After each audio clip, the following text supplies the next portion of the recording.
तहसील खड़ी के पंचायत खड़ी लवर भी में आग की एक होलनाक वारदात पेश आई, जहां पर दो सगे भाइयों के मकान जो है वो राख के ढेर में तब्दील हो चुके हैं। जिस तरह से आप तस्वीर में देख रहे हैं कि मकान का जो ऊपरी हिस्सा यानी छत की अगर बात की जाए तो छत जो है वो पूरी तरह से तबाह हो चुकी है, और उसके साथ साथ जो इसका सेकंड फ्लोर है वो भी पूरी तरह से तबाह हो चुका है। और इस कड़कती सर्दी में ये दोनों भाई अब आसमान तले आ गए हैं। यहाँ पर हालांकि अगर लोकल मुकामी लोगों की बात की जाए या क्यूआरटी की बात की जाए, जम्मू कश्मीर पुलिस भी यहाँ पे मौके पे पहुंची, लेकिन फिलहाल आप तस्वीर में साफ तौर पर देख रहे हैं कि मकान जो है पूरी तरह से ऊपर वाली जो छत है या दूसरा जो इसका स्टेप है वो पूरी तरह से तबाह हो गया है। अब जो नाकाबिल रिहाइश बन चुका है। इस मौके पे कुछ लोगों से बात करने की कोशिश करेंगे और उम्मीद करते हैं कि लोग आगे आने की कोशिश करेंगे और इंतज़ामिया भी भरपूर इन्हें मदद करने की कोशिश करेंगे। ख़ासतौर पर यहाँ के जो डीडीसी फयाज अहमद नाइक है, एमएलए बानीहाल है, लोगों की उम्मीदें होती हैं क्योंकि एक चुनी हुई सरकार है, इन लोगों के ऊपर भी बहुत ज़्यादा नज़रें टिकी होती है ऐसे मौक़े पे लोगों की। सबसे पहले मैं ये कहता हूँ कि अगर ये आग रात में लगती होती तो कम से कम 5 या 6 मकान ये ऊपर परले साइड से लेकर के पीछे शायद ये जल जाते। शुक्र है अल्लाह का कि ये दिन था और हमने सुनते ही पूरा जम्मू कश्मीर पुलिस और लोकल और क्यूआरटी खड़ी ये जो ऑन स्पॉट पहुँच गई और आग को काबू पा लिया गया है। ऐसे सुनने में आया कि बहुत गरीब लोग हैं ये जिनका मकान जला हुआ है, पूरा इनका जो है ना पूरा टोटल लॉस हुआ है मकान में। चलिए हमारे क्यूआरटी की तरफ से ज़्यादा कोशिश रहेगी इनको ज़्यादा से ज़्यादा मदद करने की, और बाकी अमाम से और यहाँ के एडमिनिस्ट्रेशन से भी रिक्वेस्ट करते कि थोड़ा बहुत इनको मदद की जाएगी। हम भी कोशिश कर लेंगे इनको मदद करवाने की।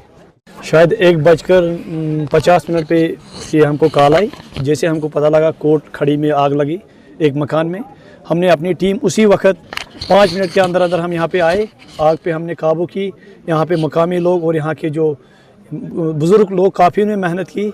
एक गरीब का मकान था, पूरा लॉस हो गया इसको। सजाद साहब, फायर सर्विस जो है खड़ी की एक देरीना मांग है। जिस जगह पे हम खड़े हैं गालिबन 2021-22 में यहाँ पे आग लगी थी और उस टाइम जो है डीसी साहब यहाँ मौके पे आए थे। उन्होंने हमें एश्योर किया था कि हम खड़ी को ये फायर सर्विस प्रोवाइड करेंगे, लेकिन तब से आज तक चाहे पब्लिक दरबार हुआ, उसके बाद या कोई और दरबार हुआ या कोई लीडर पॉलिटिकल लीडर आए, उन्होंने वादे किए यहाँ फायर सर्विस के, लेकिन अभी तक भी जो है हमें फायर सर्विस स्टेशन नहीं मिला है। क्योंकि फायर सर्विस स्टेशन खड़ी के लिए बहुत ज़रूरी है। आए दिन यहाँ आग की वारदात होती रहती है और हमारा कम से कम 40% खड़ी जो है रोड कनेक्टिविटी के साथ कनेक्टेड है। जहाँ पे फायर सर्विस होती तो कम से कम जो है काफ़ी आग की वारदातें जो हैं काफ़ी हद तक उन्हें कंट्रोल किया जा सकता था, लेकिन फायर सर्विस न होने की वजह से यहाँ जब भी आग लगती है तो पूरे का पूरा जो है नुकसान हो जाता है। इसलिए आज हम इसे डीसी साहब से और मौजूदा सरकार से गुजारिश करते हैं कि खड़ी के लिए जल्द अज जल्द जो है फायर सर्विस को अमल में लाया जाए, फायर सर्विस स्टेशन यहाँ पे मंजूर किया जाए। क्योंकि आज जो है असेंबली सेशन भी लगा हुआ है और हमें उम्मीद है कि सजाद शाहीन साहब जो है इस असेंबली के तुरंत बाद खड़ी का जब भी दौरा होगा और वो जो है फायर सर्विस स्टेशन खड़ी के लिए मंजूर करवाएंगे। 1 बजे के करीब हम खड़ी में थे और वहाँ पे हमने सुना कि आग लगी है। ये हमारी पंचायत है कोट राजपुरा में। यासर अहमद और अब्दुल क़यूम जो है ये दोनों भाई हैं। इनके जो मकान है वो एक छत पूरी ख़त्म है। नुकसान अगर सोचा जाएगा तो 5 लाख से कम नुकसान नहीं है, क्योंकि लकड़ी जो लगी थे टीन वगैरह जो एक ये तीसरी मंजिल मकान जो थी वो बिल्कुल ख़त्म है।